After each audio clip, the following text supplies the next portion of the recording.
मी आपलं एलिमेंटरीची माहिती जरा मला माहिती तेवढी दिली आणि परत ना त्यांना टक्केवारी किती किती भेटते तेवढी सांगितली. परत ना मला वर्ग काही नव्हता. चित्रकला मला दिली 6वी वर एकत्र होती. तर मला 6वी वर गेलो तर पोरं खाली बसलेली ना, त्यांना विचारलं तुम्हाला काय शिकवाय, तर ते म्हटली की निसर्ग चित्र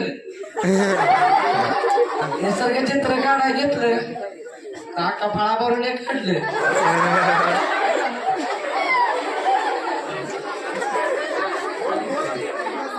चित्र शेवटलं झालं की मॅडम आल्या.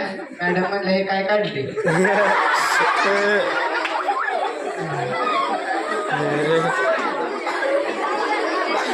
तर त्यांचं चित्र झालं की 8वी पहिल्यांदा गेलतो तेव्हा त्यांना मी शेवटला एक लांडोर एवढं माझं वर्ग संपवतो. धन्यवाद.